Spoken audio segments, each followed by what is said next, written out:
Olá, meus amigos, nós estamos agora trazendo para você aquela catequese sobre creio no Espírito Santo e os desdobramentos que isso traz para a vida da igreja. E nós dissemos na última catequese que o Espírito Santo é agente de transformação do homem e do cosmos. E nós vamos então para a segunda parte dessa catequese. E nós encontramos uma citação na carta de São Paulo aos Efésios, capítulo 3, versículo 10, que diz assim: por meio dele, Deus realiza o seu projeto de em Cristo reunir todas as coisas, os que estão no céu e os que estão na terra. Então nós dissemos que o mundo e o homem, feridos pelo pecado, pelas impurezas, pela soberba, pelo orgulho, que destroem ou ferem a sua integridade, em expectativa, desejam, anseiam pela revelação dos filhos de Deus e esperam a libertação da escravidão, da corrupção. E dissemos também que o Espírito Santo reconstrói os homens no amor. E lembramos a passagem da carta de São Paulo aos Romanos, capítulo 8, versículo 26, que diz: o Espírito vem em auxílio da nossa fraqueza. Para que isto? Para que na consumação Deus seja fonte inexaurível de felicidade, de paz e de comunhão mútua, e não haja mais lugar para o sofrimento. Como diz o Evangelho, não haja mais choro e ranger de dentes. Um dos fatores que mais causam sofrimento, certamente, é a morte, tida por São Paulo como o último inimigo a ser destruído. E aqui nós não falamos de morte biológica, nós estamos falando de morte enquanto ausência de Deus ou negação de Deus.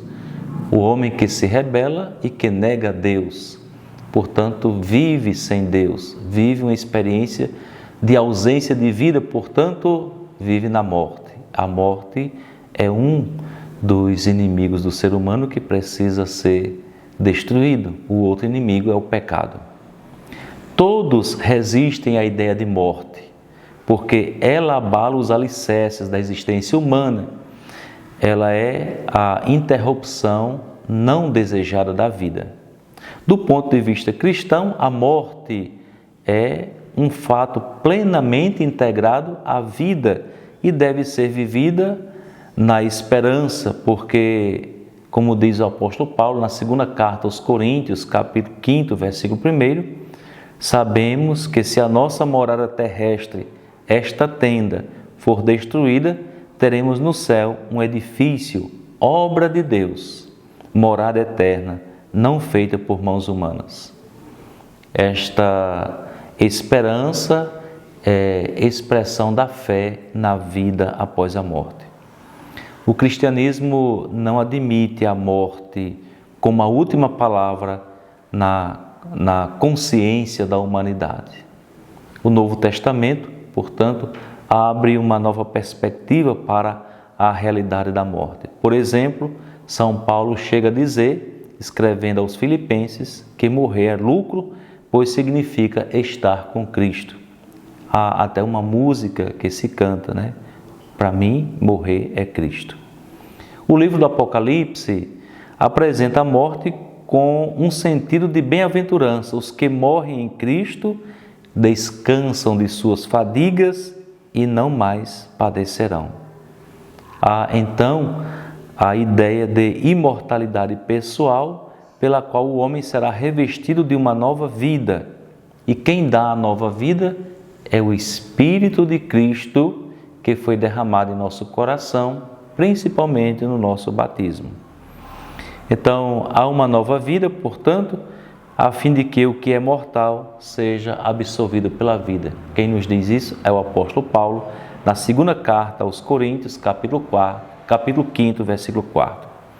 A morte, portanto, encontra seu sentido mais profundo na morte de Cristo. Em Cristo, o cristão mergulha em sua morte para ressurgir com Ele para a vida, que lhe possibilita o encontro com Deus depois da morte.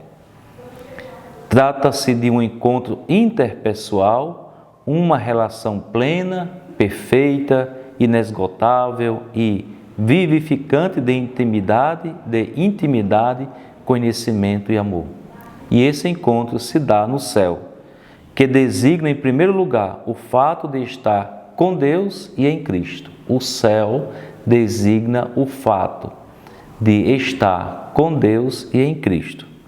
E também uma realidade de comunhão perfeita com todos os homens, em um mundo plenamente reconciliado, transformado, chegado já à sua consumação. Caríssimos amigos, os que morrem na graça e na amizade de Deus e que estão totalmente purificados, vivem para sempre com Cristo e entram na comunhão definitiva com Deus. E o verão tal como ele é, conforme a primeira carta de João, capítulo 3, versículo 2. Os nossos olhos veremos Deus tal como ele é. Assim, o céu é o fim último de todo homem e a realização de suas aspirações mais profundas. O céu é, portanto, o estado de felicidade definitiva de cada ser humano. A história da tradição cristã testemunha a fé na ressurreição dos mortos, não só quanto à alma, mas também quanto ao aspecto da corporalidade.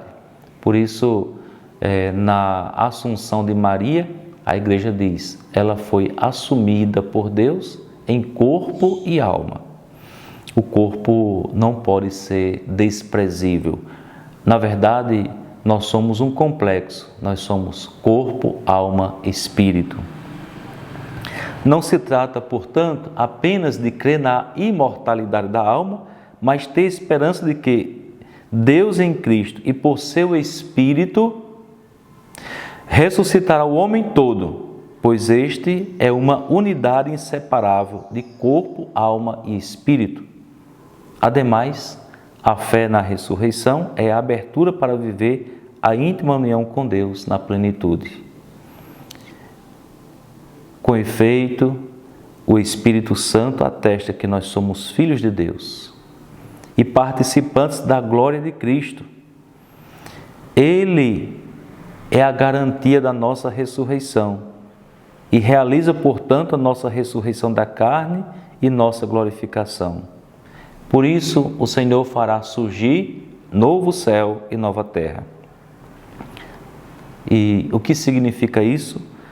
Trata-se de uma renovação misteriosa que há de transformar o mundo e o homem e consistirá na consumação definitiva do projeto de Deus de, em Cristo, reunir todas as coisas, as que estão no céu e as que estão na terra. Efésios capítulo 3, versículo 10, que nós começamos essa catequese exatamente citando. Por meio dele, Deus realiza o seu projeto de em Cristo reunir todas as coisas, as que estão no céu e as que estão na terra. Esta renovação do ser humano e do mundo é a ação do Espírito Santo, porque o Espírito é agente de transformação do homem e do mundo, do homem e do cosmos. Que Deus nos transfigure e nos transforme pelo seu Espírito e que sejamos novas criaturas. O Senhor esteja convosco, Ele está no meio de nós.